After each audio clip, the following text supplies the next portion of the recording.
Yo, what is up, you guys? Back with another stream. So today I'm going to be doing chess training. My past few streams have been just me playing and trying to hit 3,000 blitz, and I did that. I dropped a little bit, but I was actually like 3,015 briefly. I played Hans and Arjun Argaisi in the tournament today, the title Tuesday, which I'll probably go over those games, to be honest.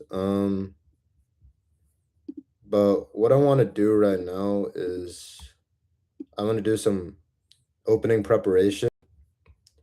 So I want to show you guys how an IM works on opening preparation in chess. This is at the risk of my competitors being able to see my preparation. So, but hey, at the end of the day, like, I feel like chess is a game for the community. So if they want to join, if they want to see, they can come see. They can like look, join in. So I've done a little bit so far, and I'm probably gonna be doing some work on openings for the next little bit. I don't know how long the stream is going to be. Probably not too long because it's getting a little bit late here. It's like 9:30, but we're going to see what happens. So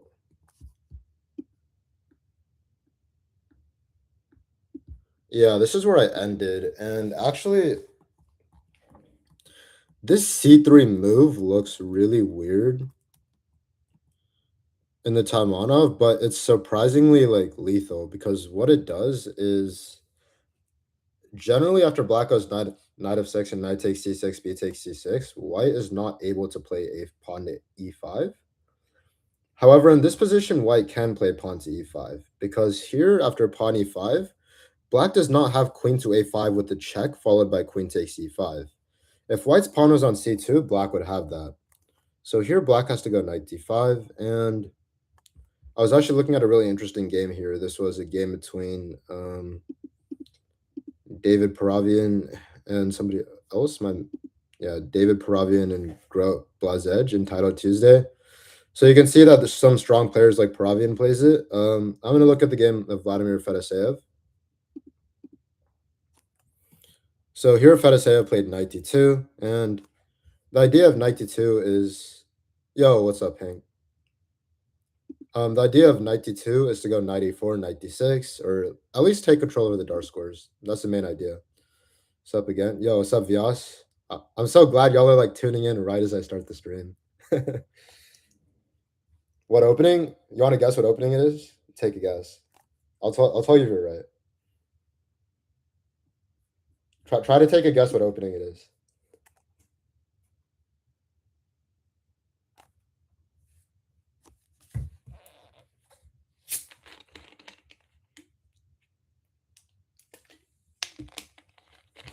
You're not gonna guess?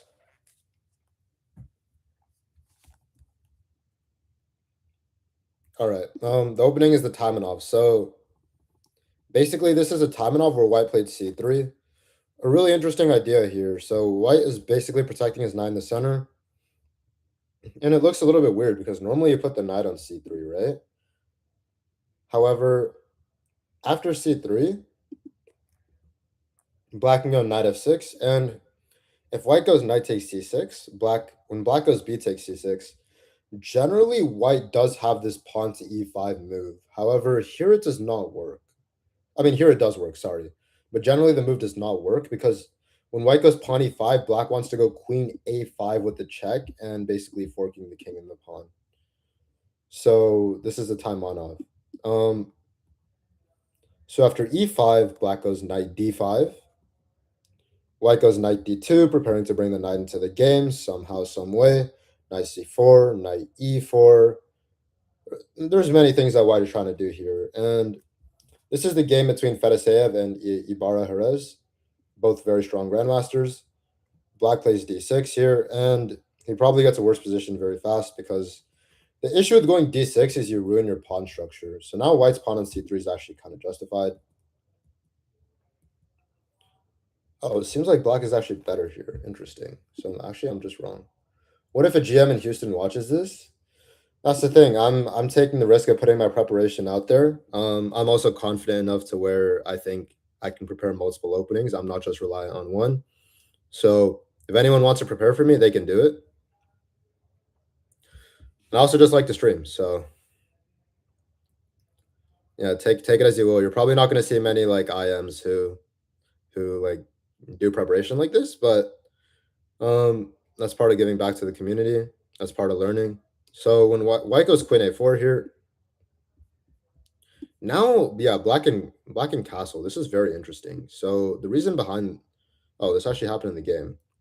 And after queen takes c6, black played rook b8, and actually he's going to be better soon because black is going to bring his bishop out to b7. And it's going to be very hard for white to develop because say that white tries to develop his bishop in castle. Yeah, this is possible, but eventually black is going to develop his bishop, his queen is going to come out, and there's a lot of pressure against white's king. On the other hand, white's pieces are like his knight on c4 is not really clear what it's doing. The bishop on c1 is not really targeting anything like major, and white's king overall will be very weak. Now you know my prep, but you're like 700 elo lower. I mean, maybe if you watch this, you can, and I play the Taimanov against you, then you can beat me just off of prep. So after queen c5, black goes bishop b7, bishop b2, and now queen h4. So black is playing really well in this game so far. Yeah, and when you have to make a move like g3 really early on, especially when you haven't castled, your bishop's on c1 and your rook's on a1, you know something has gone extremely wrong. So here, black goes queen h3, of course, stopping white from castling. And actually, it is. Oh, knight f5 would be. Sorry, knight f4 would actually be winning on the spot. Like, if black found this move, white would be completely cooked. Because here, you cannot take the knight, the queen is hanging.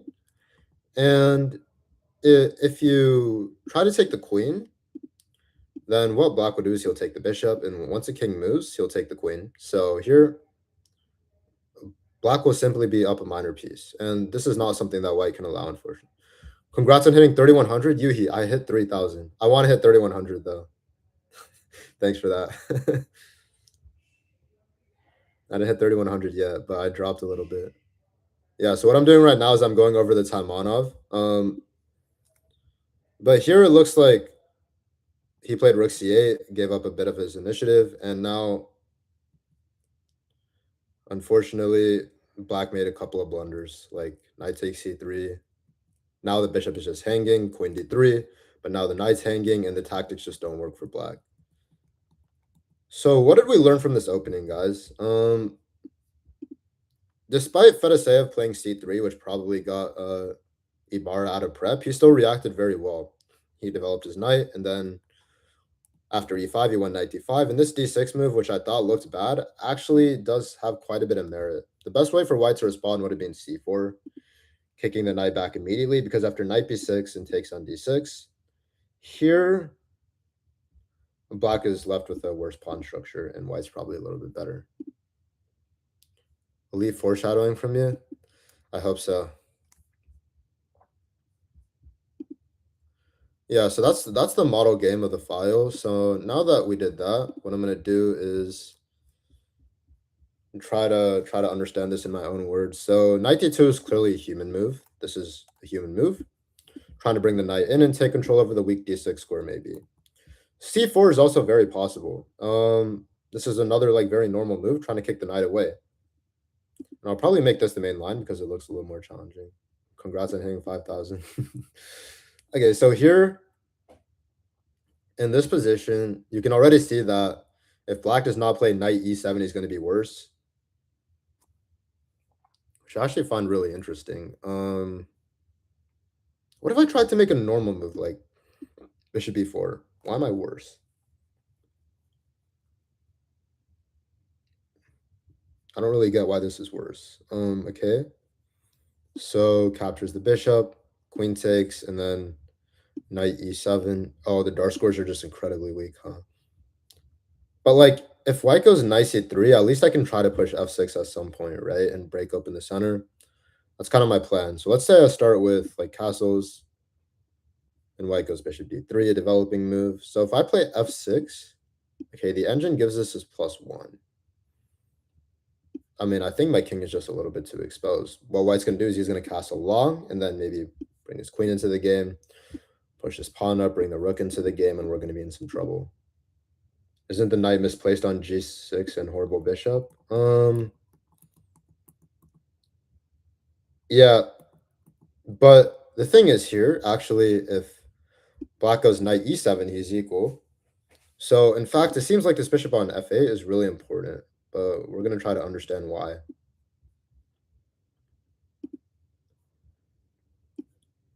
So, bishop d2. What's like a normal move for white here? Sometimes you have to like flip the board around to see what's like a normal move. Okay, so what is black's threat? Black has a threat of queen a5 check. And you can see white's top moves are bishop d2 and knight c3, which both protect against that threat. Knight c3 looks a little bit more natural, bring your knight into the game. And now as black, what we can do is, where even am I?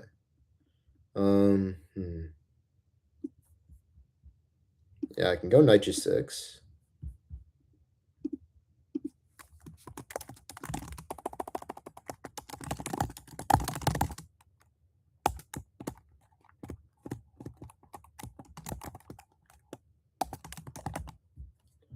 Putting pressure on the e pawn. Probably because no bishop equals whole on d6. Yeah, that is true. Like, no bishop does equal a whole on d6. So the dark squares are a little bit weaker. So inevitably what black wants to do is he wants to push d6 or f6 and undermine white's pawn center. Yeah, and white's top moves are not really that natural here. I mean, f4 is a pretty natural move. h4 really is not. But it's still very playable. So if white goes f4 here, now black has a couple options. Like it says it's equal for everything. So when it says it's equal for everything, that doesn't mean you can just play whatever. It means you have to like try to understand which choice you want to make. Low-key, you take white here any day. A lot of these time mono positions do look pretty optically ugly, but actually this position is interesting because if you go rook b8, you get the open b file. d6, once white's center gets a little bit weakened, then his king is going to be exposed on e1. Yeah, so say that black was to play d5 here. Like if white did en passant, now black can take on d6 and he's already better. So this would be like a little bit of a trick that you can use. And then this is kind of going to be like the Ibarra versus Fedoseev game probably, where even if white is able to take the c6 pawn, black would be able to move his bishop and then put a lot of pressure on white's king.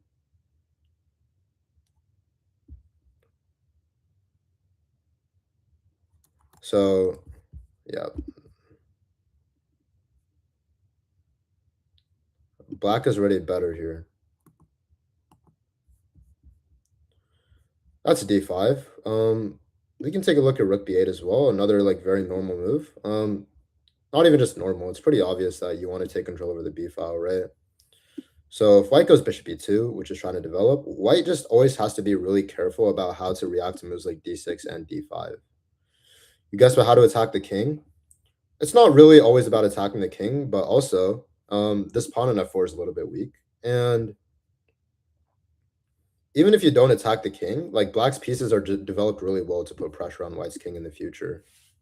Like with a bishop on d6, a knight on g6, maybe if he puts his queen on c7. The pieces are just positioned excellently. What's next? So here, yeah, like if white's not taking on d6, it's gonna be really awkward. Like white could try a move like h4, sure, but here already, d takes e5 is probably a possibility.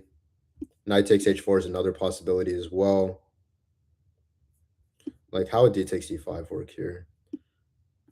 Okay, it says that this position is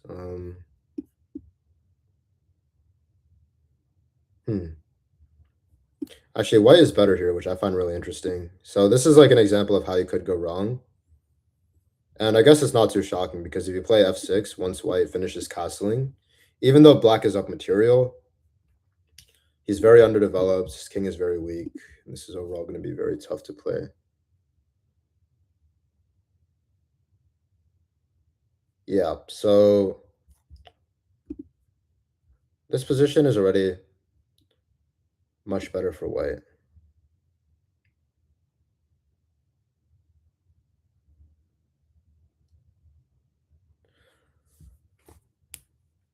Okay, interesting.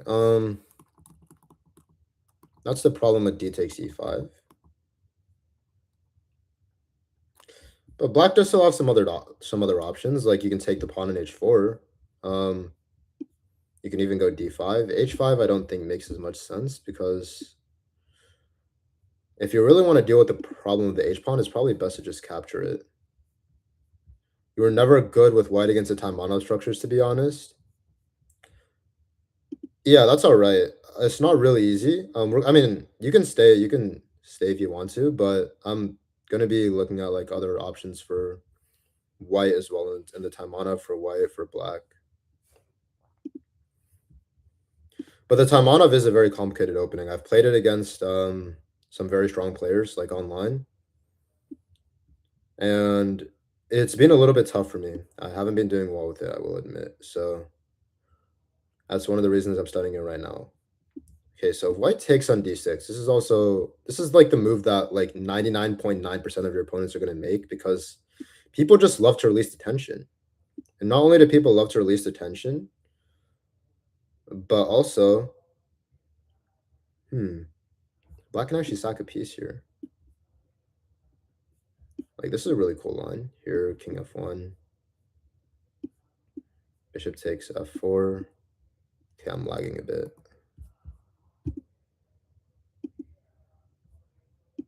Let me like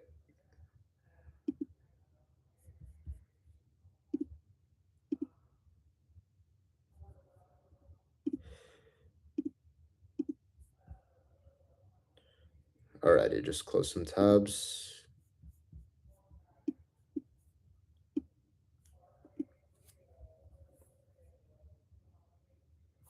Yeah, like this is already like a piece sacrifice line where black has equality, or maybe even a little bit more, honestly, because this is 4 pawns for the piece.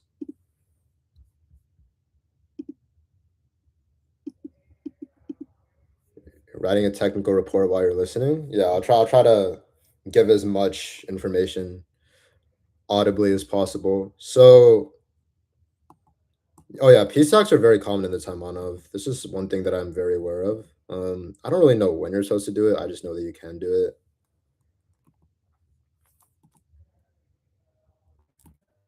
Also, if you don't want to stack a piece, you can simply just retreat your bishop and queen d6. And after queen takes d8, bishop takes d8. Once again, black is up a pawn here, and white probably has like full compensation. That's just how it is. So the two bishops are strong and black's not castled. So I'll probably give this like a unclear. That's h4. I feel like your opponent would have to be like very, very smart to play a move like h4. That's probably it for this line. I'm not going to look at this anymore. I feel like the odds of running into anything else are probably pretty low.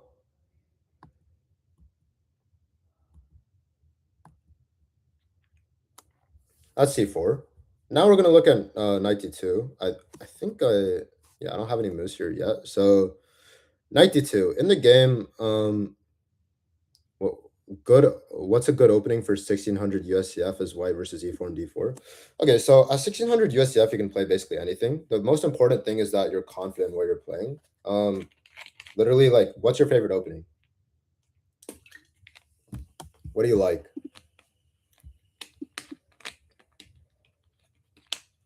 I wouldn't recommend like a knight orf. I'd say like something which is a little less theoretical.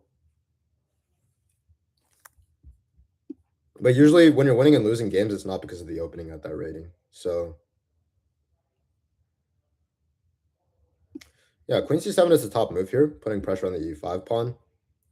And here white does not actually have f4. So what Fedoseev was probably preparing was to go knight c4 or knight f3, either one of these. But yeah, either way, on knight f3, black would go c5, open up the bishop, maybe drop his knight back, and then get some activity here.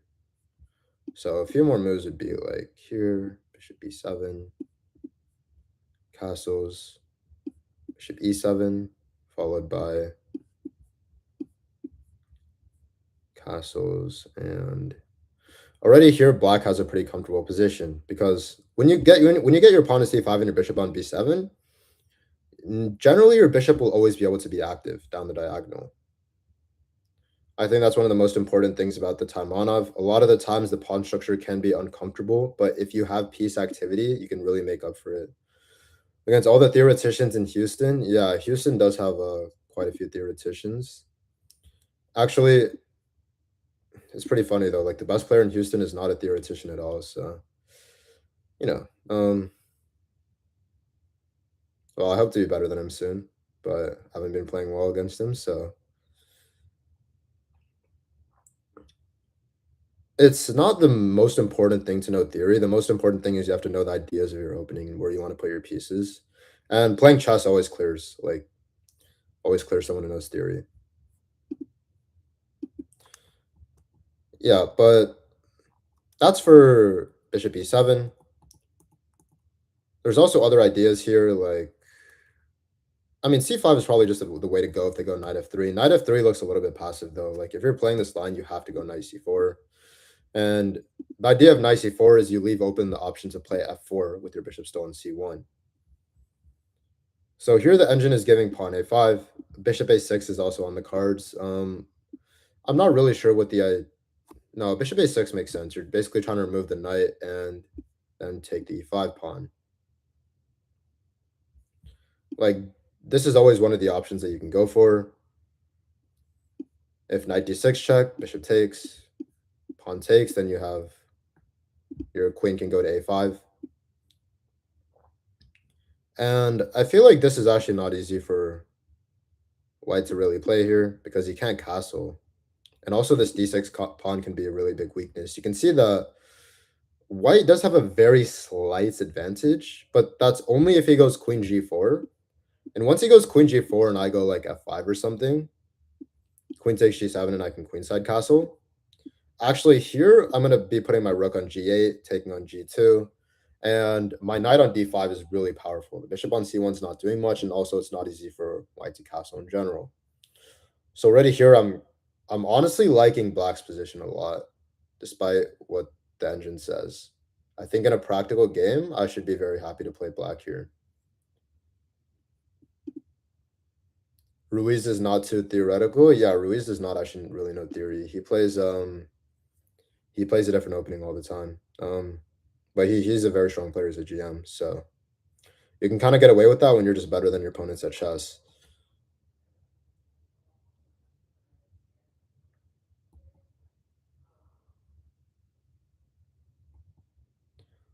Yeah, so this is queen g4. Let's see, is there anything else that yeah, like a5 is also given as a really good move. The idea is you want to go bishop a6, but now when you go bishop a6, your bishop is protected by your rook. So this is actually probably a better way to play it. And white's top move is bishop d3. Now black can go bishop a6, developing his bishop, and now the knight d6 thing just does not work here because when we take the bishop on a6 is no longer hanging. By the way, if y'all have any questions, you can just ask in the chat. I'll answer just about like anything. I mean, I'm trying to learn the Taimanov as well, so it's a learning process for everybody.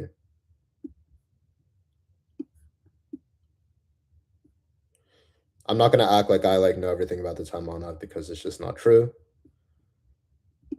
These positions though, like I feel like the king side can be a little bit weak. Like queen h5 is just looks a little bit scary. Okay, I guess black can go g6 and then follow it up with f6. Yeah, once black follows it up with f6, then and all the pieces get traded off, he should be in a decent spot. One of the most important things is the pawn breaks as well. Like, you need to kinda know when to do the pawn breaks. This is always something that I wouldn't really say struggled with, but I've always kinda questioned, like, when do you push the pawns? But here, the reason you push the pawns is because your king is not actually that weak, even though it looks a little bit scary. White does not have any knights. White does not really have any way to attack in this position. And black's pawn structure is very safe around his king. So we can give this as equality. I feel like I spent a good amount of time looking at this, so I'm going to move on. That's it for the C3 line. Yeah, and C3, how many games does C3 have? C3 has 342 games. So what is our next move to look at? Our next move to look at is knight b3. Um, yeah, knight b3. So knight b3, I feel like I don't see a reason why I'd ever run into knight b3. I don't think this move makes any sense, to be honest. But I mean, it's been played 300 and something times. So I guess White's idea is basically if black goes d5, then he's going to take on d5 and give black an isolated pawn. But not only that, I think on knight b3, also he's avoiding any of the tension with the knight on c6 and the knight on d4. Like, these knight b3 moves do exist in some different positions, like knight horse and stuff. All right, so knight b3. If I'm black, like, two options come to mind. Knight f6 and d5. These are immediately what I'm thinking about. Knight f6 is the main option, though. So here, what happens in the database? Okay, so white likes to go bishop d3 here. And then when white goes bishop d3, oh, there's actually a couple of games here, huh?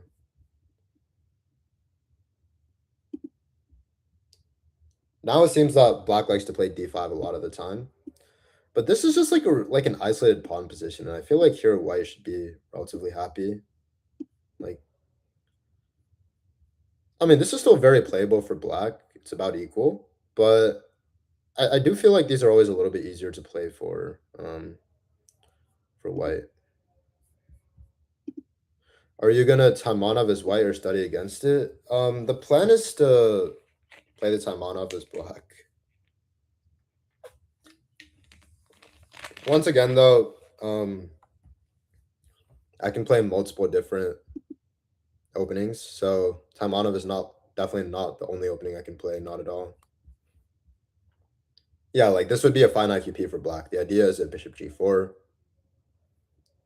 queen e1 check, and black goes bishop e7. Or he can basically bring the bishop back, and you'll just get your normal IQP position here.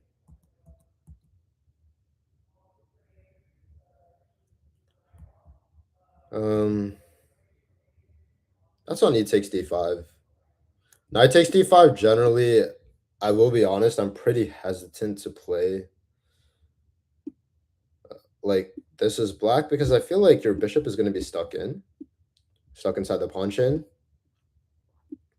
So in white castles, like black does have the option of playing knight b4, and then you'll probably get a relatively equal endgame here. Actually, I do feel like you can play this endgame for a win as black, probably. This is the amazing thing about chess. There's just like so much, there's just so many different types of positions you can get, and playing the game is like a debate. Like, can I win with this? Can I like draw with this?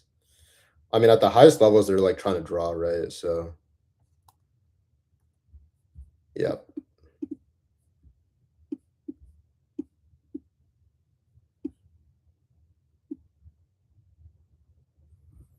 Knight takes b4, and here black is up a pawn, but black will likely lose his pawn soon.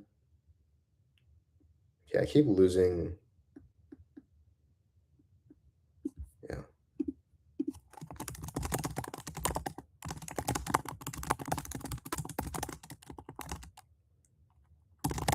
So the position is roughly around equal.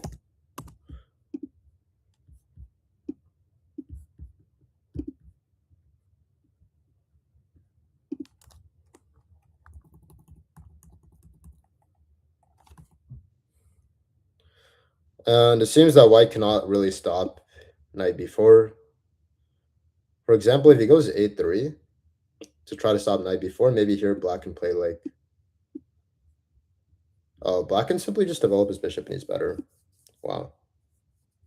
I find that kind of insane, to be honest, because I guess here the bishop e7, bishop f6 is a problem. Yeah, that makes a lot of sense.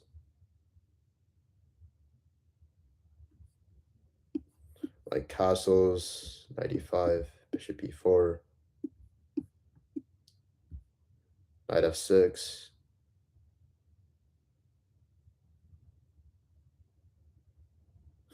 And white's going to lose the bishop pair, so...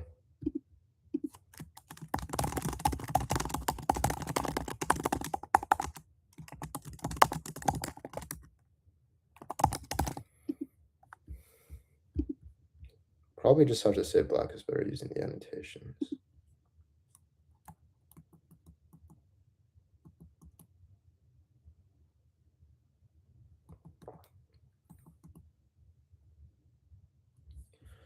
Bishop b4 check is like pretty interesting as well. That's probably the last move I'll look at here. Very attacking for black, good practical chances. Yeah, I agree.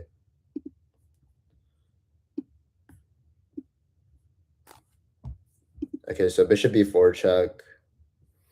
Yeah, the idea of is c3, bishop e7. This is like something we are very happy with as black. Like the engine might not say this is better, but I think already like we have great practical chances here. Like what's the there's like one symbol. Wait. I don't remember which symbol it was. It's called like with initiative. Yeah, up arrow. Okay, that's what we do. I don't know what the chess symbols are. I keep forgetting them. Oh, with attack and with counterplay. With attack is like one right arrow. With counterplay is two.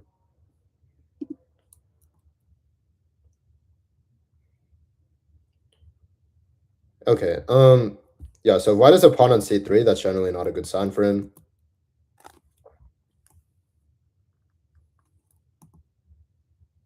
That's probably it for bishop d3. Okay, if you go knight c3, this is also a possibility. Then here, it seems like black does like to play d5 a lot.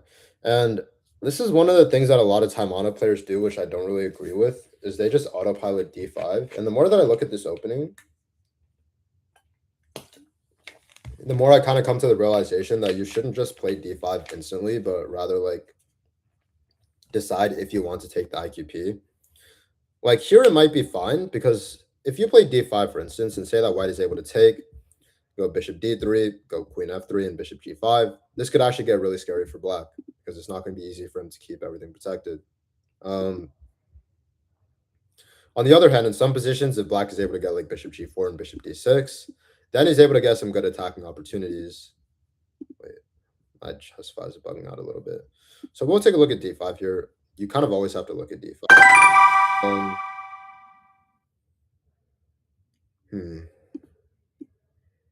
So on e takes d5, e takes d5. Now you're not going knight takes d5 because then white can go knight takes d5, and trading off too many pieces with IQP is a big no-no. So bishop d3.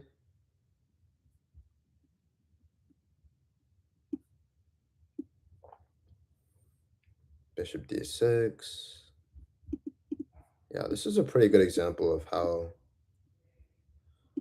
you can make things work here.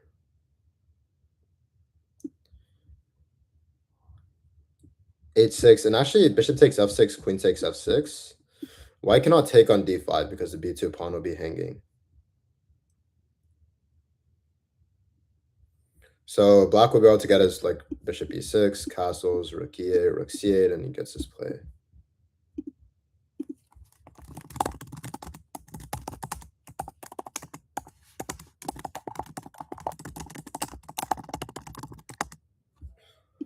Yeah, so this is just one of the examples of why it's actually positive for black to play the IQP here. But some people like I mean, to be honest, myself, I don't exactly like to play IQP positions. I just don't. What line are we looking at, GM? You wanna guess what opening it is? Oh, Vyas already told you. This is how an international master does opening preparation. It's a little bit scuffed, but I'm trying something new. No, it's fine. It's fine. It's fine to tell Derek. Why Tamanov? It's what I want to play as black. I'm really interested in it. New repertoire, yeah. Um, I told my coach that I would like make a Tamanov file. Bro, you don't prep openings. You don't need to prep openings. It's all right. I'm trying to develop a better understanding of the Taimanovs. So, and as far as I know, most like strong players don't really like stream this type of stuff. So I thought it'd be interesting.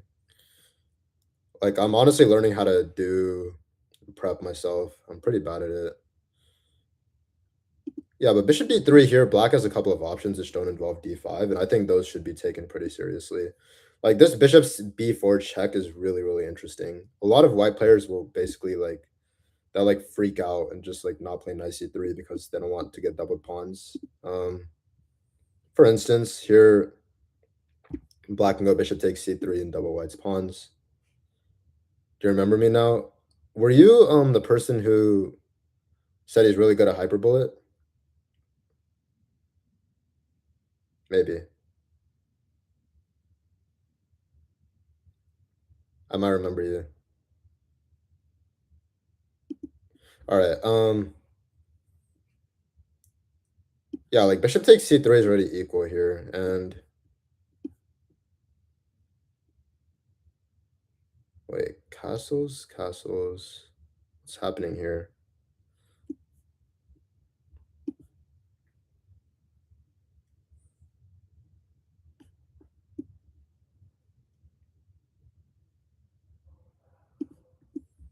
Castles, e5, taking control over the dark squares. f4, h6, and queen d2, followed by d6. So here, black is doing very well. Because maybe very well is a bit of an overstatement, but I feel like black has really good counterplay against white's center. Like if he's inevitably able to go rook e8, take on f4, put pressure on e4, we should be very happy. What even is the knight b3 Tamanov? So what I'm doing is I'm actually wait, give me 1 second. Let me just finish annotating this. So this position, I'll like give it like an unclear. Like white has an attack with the bishop pair, but black also just has a better pawn structure, superior pawn structure. E4 is weak. The knight b3 Tamanov is when they play a very early knight b3. This is just one of the moves that has been played. Knight b3. This is how I'm trying to like study openings. I'm just trying to look at like every possible try that white can do.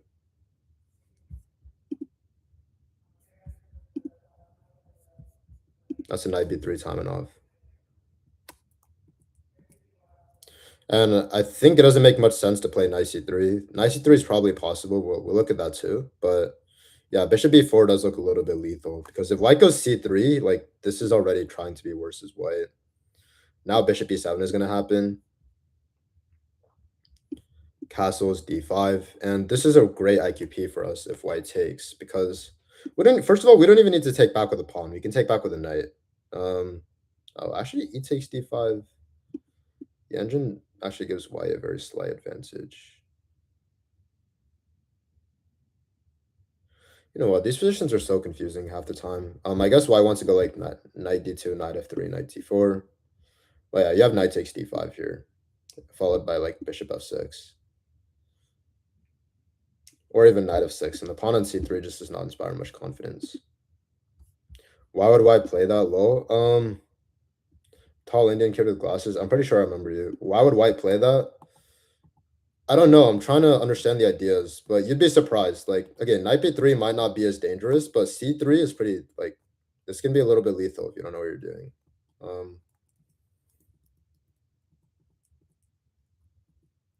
We're gonna look at the main lines too, just not right now. So knight c3 is possible, and here d5. these IQPs you can play as well. The knight on c3 somehow is worse than the pawn on c3 in this type of IQP, which I'm not really sure why. I guess the pawn on c3 does control the d4 square more, so that could be why. Um,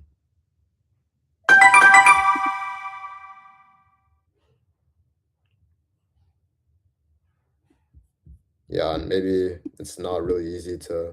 I mean, that does look like a reasonable maneuver though, like bishop h4, bishop e6, maybe like knight e2, knight d4. Ah, bishop takes h2. Okay, like there's some like tricks in this line, of course.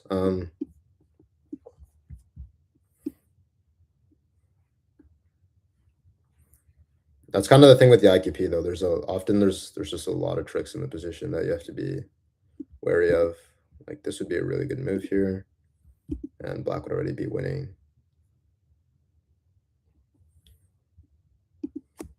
I mean, you can give me tips, Derek, if you know like what I'm doing wrong in making opening files, but we'd rather be down a pawn than have an IQP. No, I've changed. I'm starting to like playing with the IQP more. It just depends on the position. Like some of them I don't really like to play, but some of them are all right. Yeah, and bishop b4 is another option as well. Honestly, if you ever go bishop b4 and bishop b3, you can just take on c3. I feel like people just do not know how to play these positions as white. Like I've played this from the white side and it never looks good, honestly. Like castles, and then you just go e5, e5, d6, h6. That's like all you have to do. E. Oh, my 5 key is actually broken, so d6, h6, and then that's your plan. That's probably going to be it for knight b3. Honestly, I don't really see the venom in it. I mean, I'll actually take a look at a model game and let's see if anything happened here. Does any like good players play this? Um, there's a few Deepak Aaron. Deepak Aaron, he's a pioneer. Wait, Derek, what do you think about Deepak Aaron's knight b3 timing on?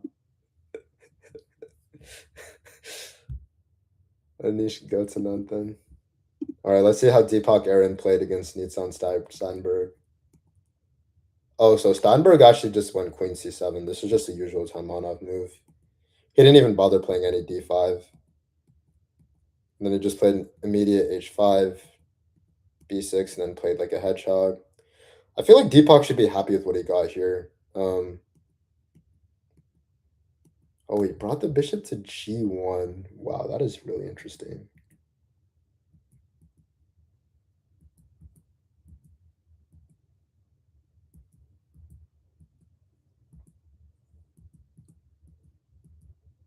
Okay, so White inevitably lost the a5 pawn, and yet he's still better because of how weak Black star scores are. And then he just goes f5 when there's like 10 pieces protecting it. Okay, c3, knight d5. Now f5 would have worked. Oh man, Deepak was like right there. He was really close.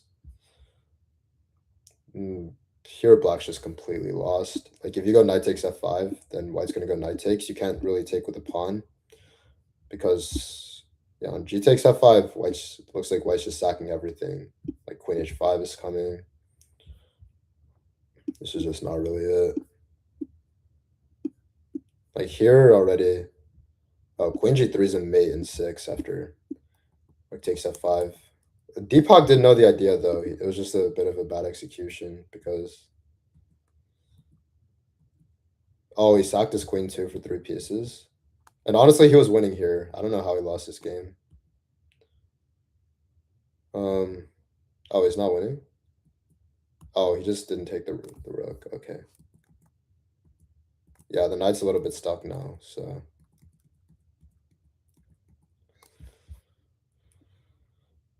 I mean, yeah, Steinberg played queen c7 and he went for like a little bit of a hedgehog type of position.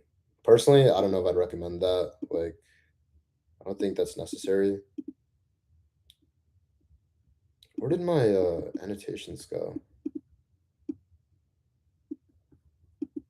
I hate Chessify so much. This website is so trash.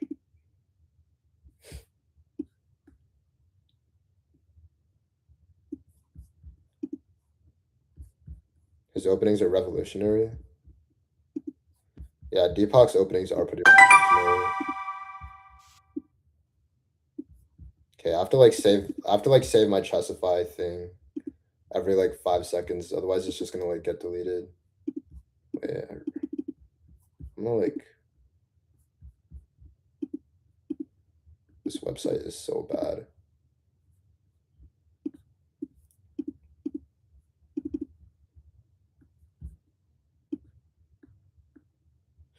I just lost all my knight b3 annotations. Wonderful. It's all right. Knight b3 is not that critical. So we're gonna move on to a3. I'll probably go do knight b3 later myself because like I've already finished it technically, but I just didn't save it and like it just closed. I'm actually gonna tweak out. I'm so pissed. A3 is actually a little bit more like challenging though because now whenever you go knight c3, there's no bishop b4, so this makes a lot more sense than knight b3. All right.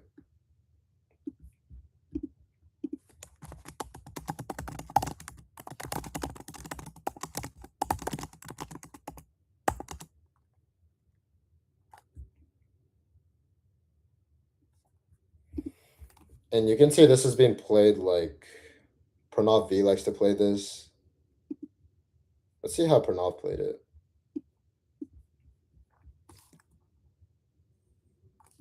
Yeah, a lot of the time Black just likes to kind of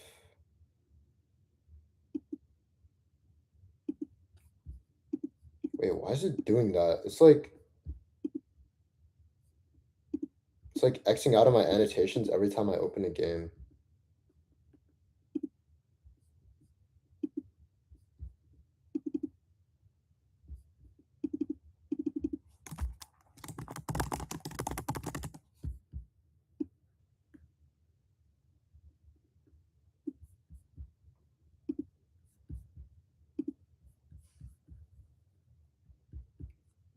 All right, let's say the Pranav versus Andreikin game. So c4, yeah, this c4 probably is trying to establish a Maraxi bind here.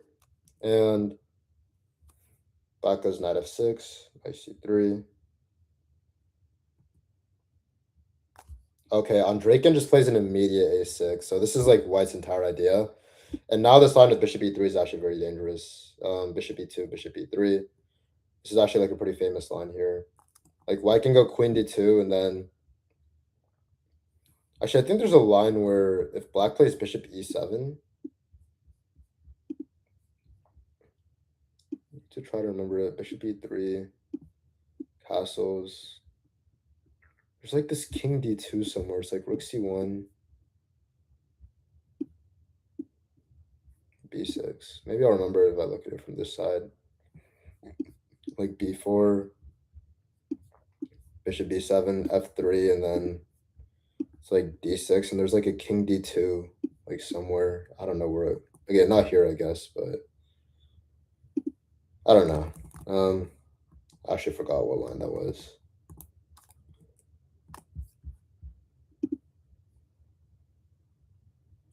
Why is English attack with f3, bishop d3, and queen d2 batting into Taimanov? Generally you have to be careful about playing f3 against a Taimanov because Black wants to play really early d5.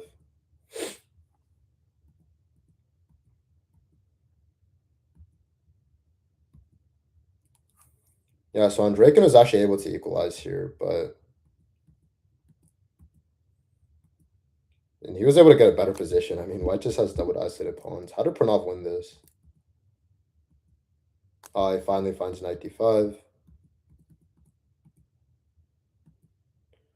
Yeah, Andreikin kind of made a mistake allowing this. Like, after he allows takes, now this pawn is going to be weak forever.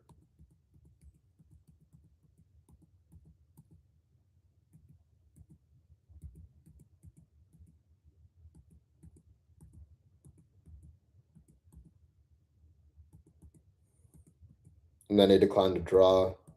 And then Probably something happened in the end. Yeah, that's a little bit unfortunate for Andraken, but that's kind of what I want to avoid. Like, I don't want to allow a Moroxy like that by going Queen C7. I mean, I understand that, like, you can do that. Thank you, bye, have a good night, see ya. Vyas. You know nothing about the opening, teach us a knight of 6 Petra. I'll do that one next.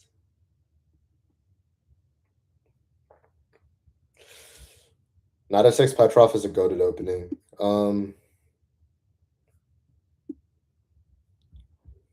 I could go knight of 6 here. This is the knight of 6 Taimanov. Bishop c5 is possible. This is always a move to look at. I think one of the reasons why the engine likes bishop c5 so much in these lines is because after bishop c5, you're basically forcing white's knight to move back. Realistically, a move like c3 will never be played. So if white goes bishop e3, yeah, apparently black has queen b6 here. Otherwise, it'd be really awkward if you had no queen b6. And the tactics just seem to work out. Like after c3. Oh, this is an interesting line. Queen takes b2, knight d2.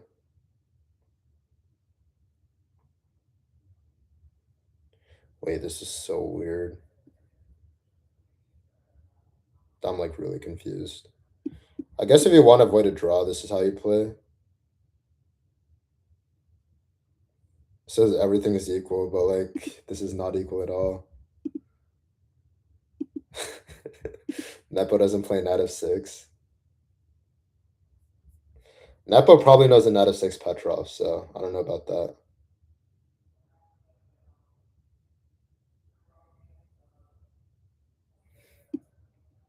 Yeah, like in this position, you can see that even though black is up a pawn here, white has like more than enough compensation. Although honestly, I feel like this is still probably like totally fine for black. Like I would not mind playing this position.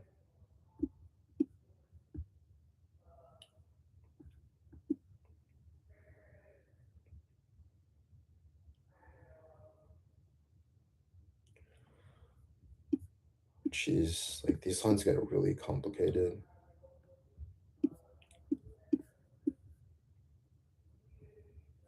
Queen takes g2 and d5.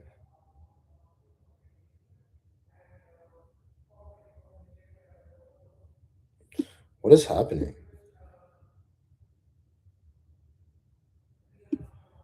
Like white can just sack a piece and he's equal after castle. That's probably a sign to like slow down my analysis a bit. This is actually insane. Like white's just giving up a full piece and he's equal. I mean, I'll keep going.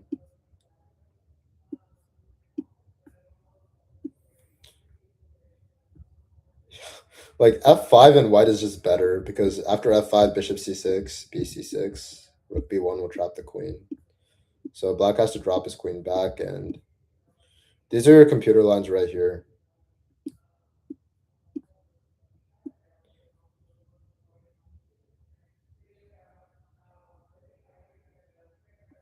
I don't know. This is probably where I'm gonna stop, like with this line. Like I'll just put this as unclear. I don't really see a forced draw.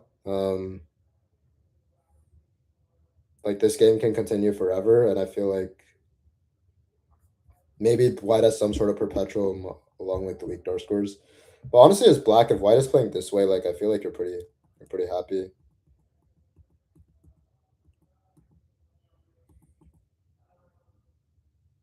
Yeah, that's just one possible way for white to play. D5 also possible as well.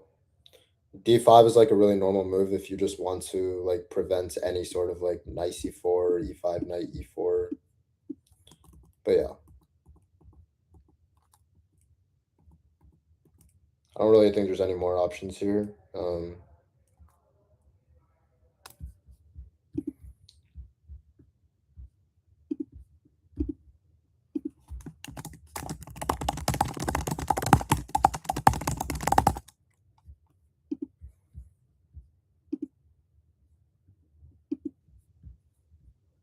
I just have to save it. Okay, so that's like bishop e3. And the other normal move that white likes to play is usually like knight b3. The idea of knight b3 is just to kick the bishop back. And once white kicks the bishop back, black has a couple of options. He can go like bishop b6 or bishop e7. Bishop b6 is probably a little bit more active. Bishop e7 is also possible as well.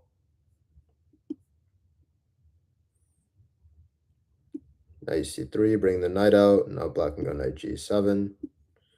The idea of, I mean, this is like a, this is more like a Khan, not even a Taimanov.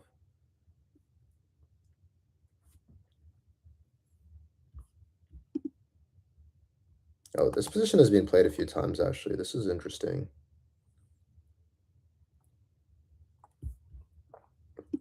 Aline Roberts played this against Praneeth Vipala. Bishop f4. Oh, this is some, like, serious prep.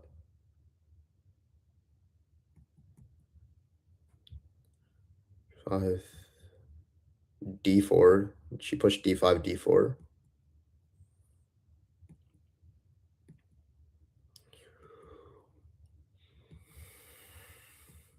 And now black goes e5 to solidify the entire center. h4. Bishop e6. Yeah, I mean, I feel like white's pieces are just not that well. I'm not really sure what they're doing.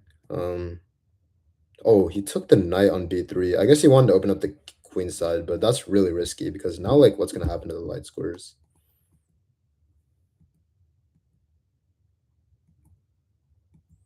Wow, he castled allowing h5, h6. That is mental.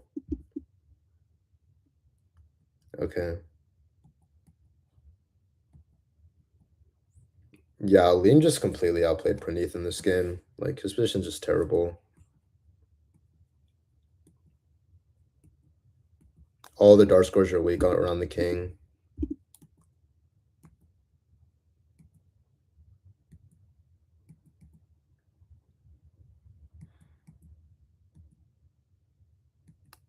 Oh, knight wait, what was the move? Knight. Yeah, queen g5. That would have been a killer. This bishop takes. Everything is hanging.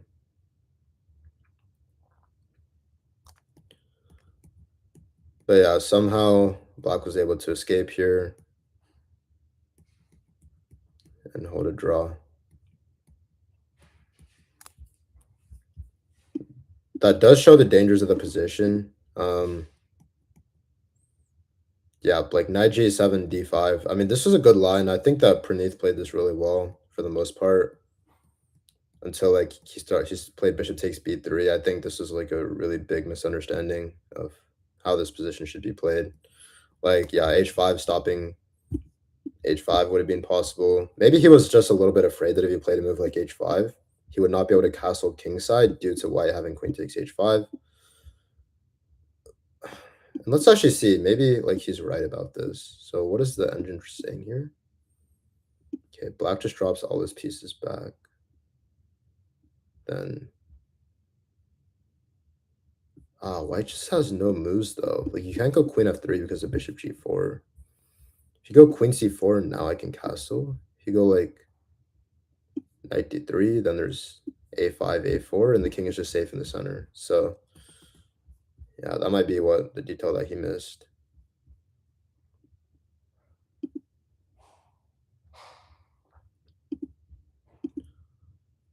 Okay.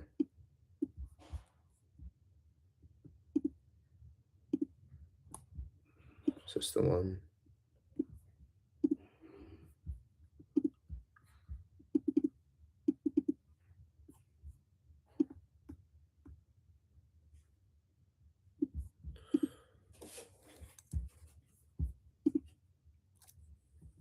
So there's actually like it is pretty lethal. Like this slide can be pretty dangerous for black if he's not prepared.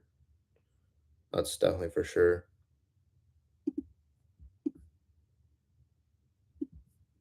Like knight c3,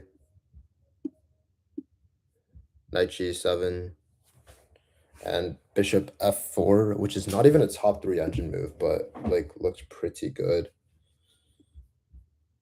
There's another European rapid game between David Gavrilescu and Zawadzka J. So bishop g5, castles, queen d2, f6, bishop f4. So the bishop on f4 is pretty powerful, actually. Like, if white can get a bishop into d6, I'd be pretty scared as black, I'm not gonna lie. Say, for instance, we make a random move like a6. Already here after bishop d6, white is much better.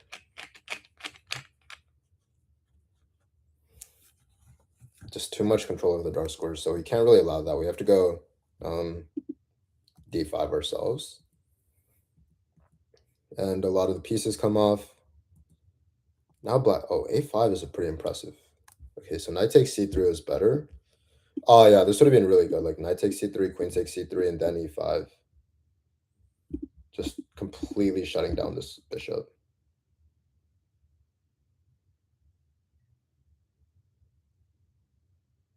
Yeah, I agree with that. So rook d1, bishop takes g3, and then all of a sudden black's king side is open and white's already better here. So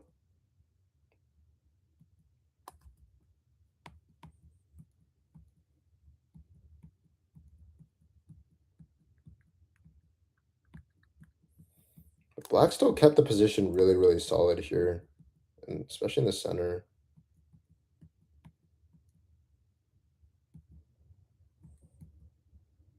Oh, wait, that's a big mistake. Yeah, queen f6 allows rook takes d8, and now the knight comes in, and white won. So yeah, a little bit annoying for black to have to deal with a move like g5 here. Just some of the dangers of the Taimanov. Like, it can be a little bit risky, of course, but that's kind of the point of the entire opening.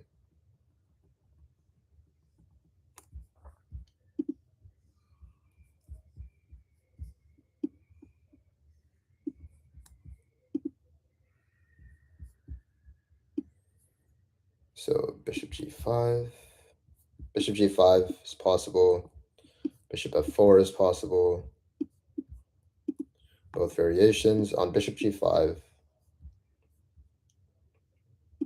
black and castle, and on queen d2, the idea is you want to go f6, and then if bishop f4, you go d5. I'm actually going to give this, like, I'm going to give both these moves an exclamation mark because I feel like it does look,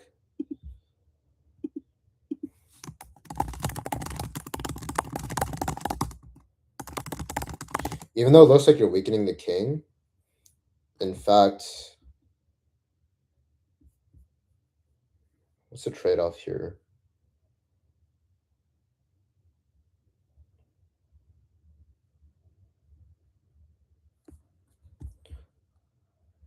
Like, if white was to take on d5, knight takes d5, knight takes d5.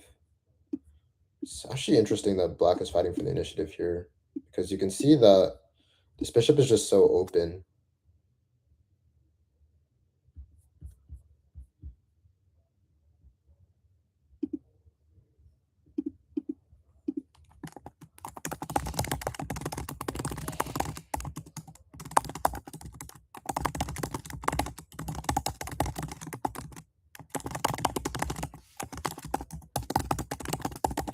Yeah, so the bishop on b6 is very, very, very powerful. That's the main thing you have to note. And if bishop e3, which is another variation. Now we can take and go f5 instead of d5. d5 would not be good here because we have no dark short bishop.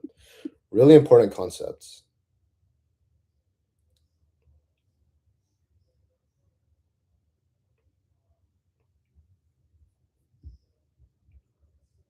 Yeah, so here we just get to attack in the center, and this is like a relatively unclear position.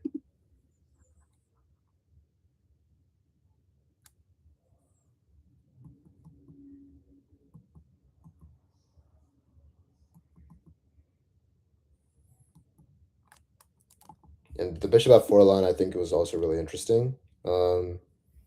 The idea being that after d5, what white really wants to do is not go like knight b5. This stuff just does not really work. Knight b5 because black will always go e5.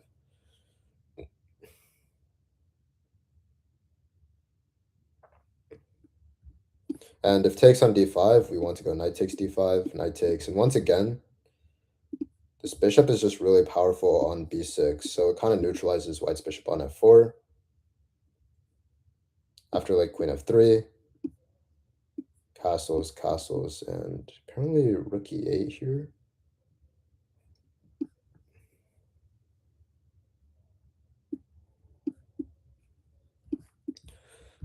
Black is able to just sacrifice his pawn and go for queen f6, bishop e6, rook c8.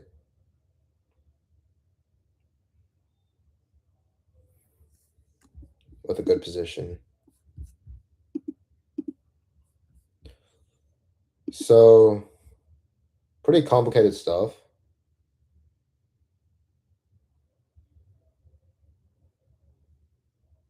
Yeah, pretty complicated stuff for sure.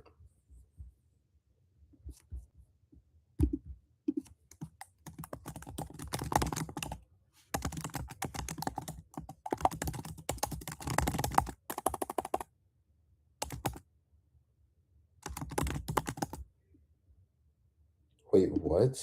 What is this engine line? Bishop d3, queen f6, rook e1.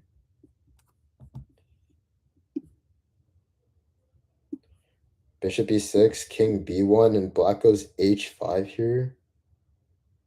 What? I find this hilarious. You can just like play on the side of your opponent's attack like this. What's the idea? Say like white goes like, I don't know, like king a2 or something. What do you, why is black better again?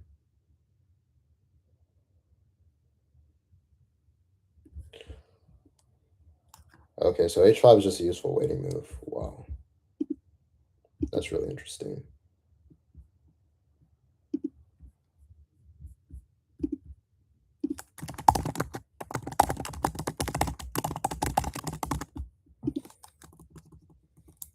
So that's why this does not work. Instead, white has to go queen h5.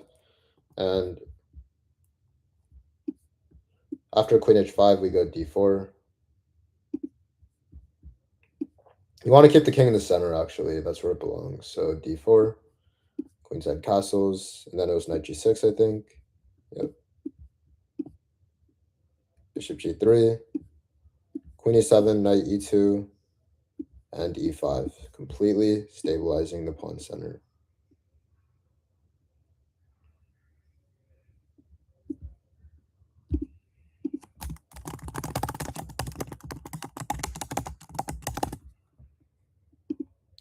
And this is like the Aline Robert's game where I don't think she went knight e2. I think she went like knight a4, where she ended up getting a worse position after like e5, and some other moves happened here. But if black just played bishop e6 and played,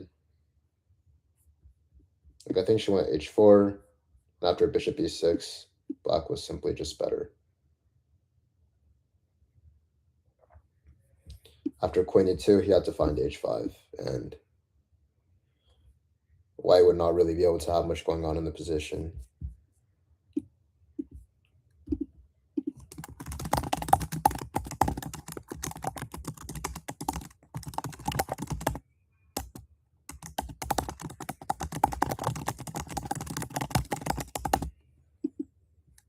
And you can kind of see it's because of these pawns on d4 and e5 that it's just not really easy for white to move. Like, the knight's not really coming into the game. You don't really want to go knight takes b6 because on a takes b6, you're going to be opening up your king a little bit. Like, for instance, h5, knight takes b6 here. Yeah, this is already not really good because... Wow, this is really interesting. You can straight up just sack the pawn. Wow, you can sack the pawn and...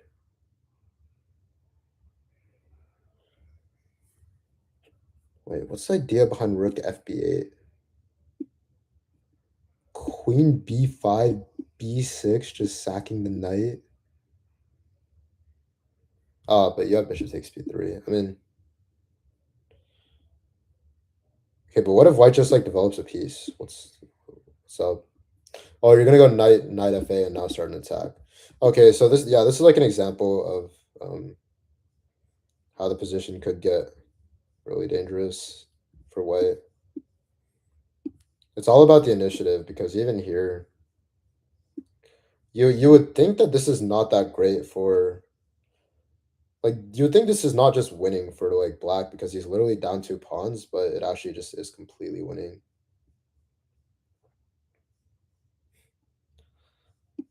Like rook c8, king b1 would just lose to rook takes a3.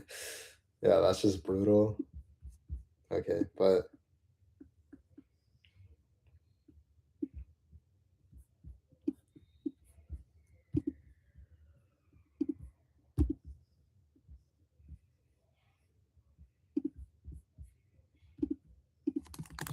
yeah, black is completely winning here. So the most important thing is just to keep the center locked. Like if white goes 92, which is probably a more critical try, just trying to maybe push f4 in the future, e5, f4, and here you can still, oh, you can't do that, no, you cannot do that move, but, you know, knight takes, e takes, bishop e6, and now you can long castle to protect the d4 pawn. Or you can even short castle.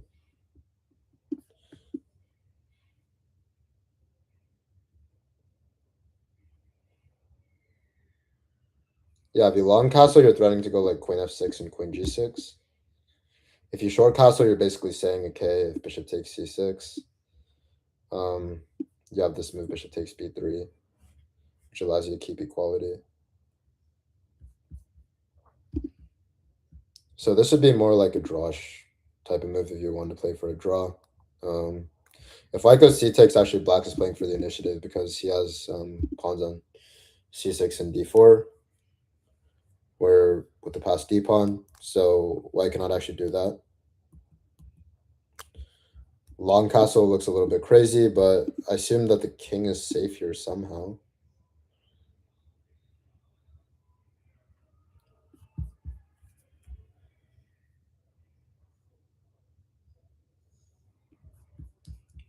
Yeah, this move looks insane. I don't think there's ever been a game here. This looks like a fresh position, but rook e1, queen f6, threatening to go queen g6. Yeah, if you can trade off the queens, then you get your central pawn on d4 and also an open file. So perhaps this is just good for black. Or what does the engine say here? Here, queen g6. What if white like retreats the queen and tries to take? Oh, there's bishop g4. Okay, so that doesn't work.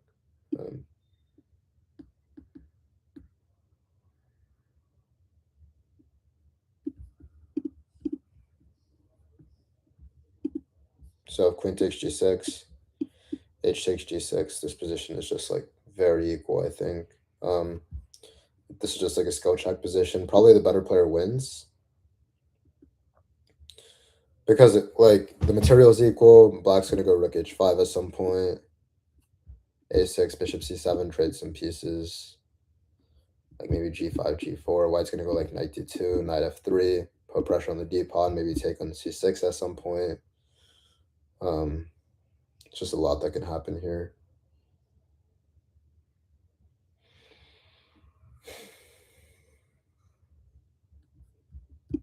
like even h3, bishop f2.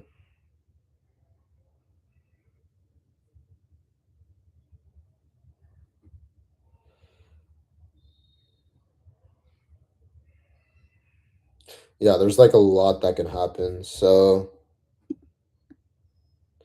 that's probably it for like this line. This is like roughly around equal. Might look at a couple other moves, like from the white side, what's like the most natural move here? Does look like a little bit of a tough position to play for sure. Rook f1 taking control over the open f file is possible. But already here, black apparently has a slight advantage after a move like f6. Just like trying to close the position.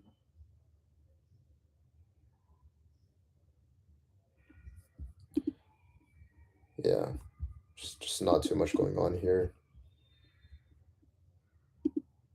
These are like the type of endgames that you get, and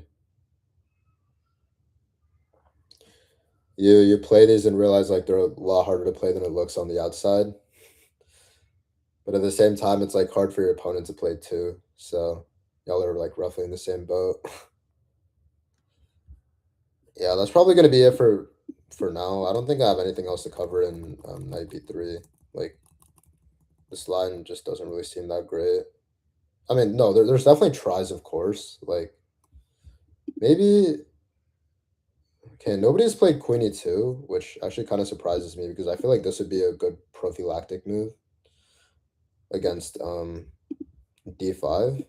But yeah, maybe here black does not actually have to go d5, and instead he can castle and then play for like f5, like bishop e3, f5, and um, here black would already be in a really good position because when you can get your f5 breakthrough, then your knight gets access to the f5 square, and once again, you're like probably really happy in that situation.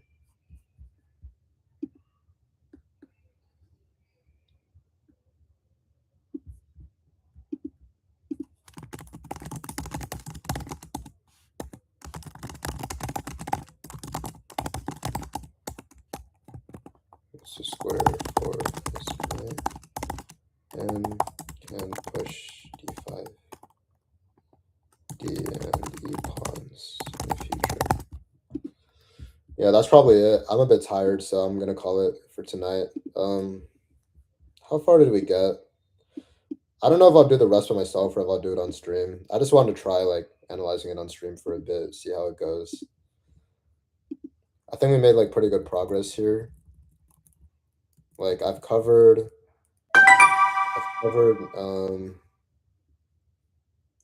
bishop c4, c3, knight b3, a little bit of a3.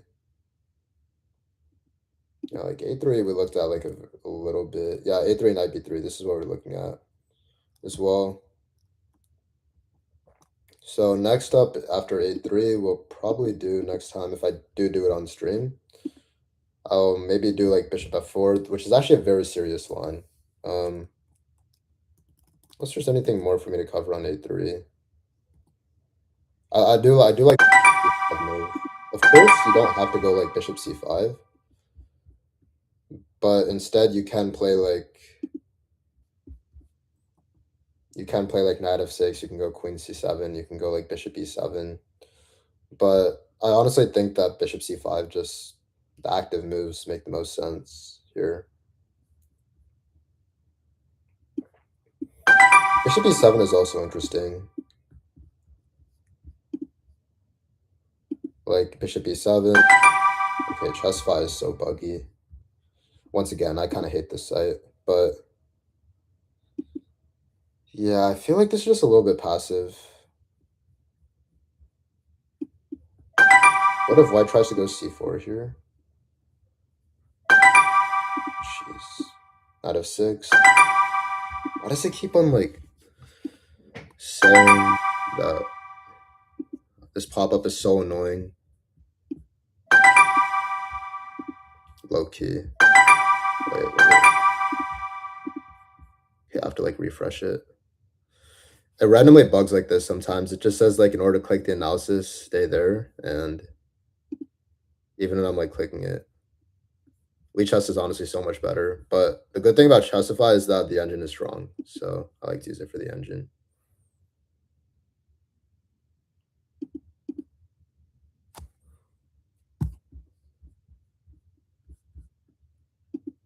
Page unresponsive.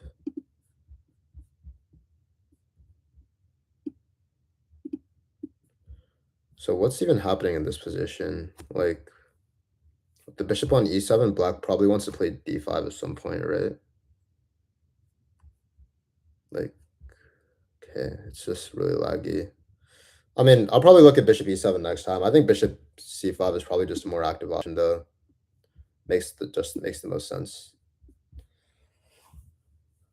That'll probably be it for my stream today. Thanks for tuning in, guys. We covered a decent amount, like about an hour. I'll do more next time for the Taimanov or whatever you guys want. Like if you have any stream requests, any video requests, just let me know. I'm down to basically stream like just about anything related to chess. So yeah, thanks for tuning in once again. Peace.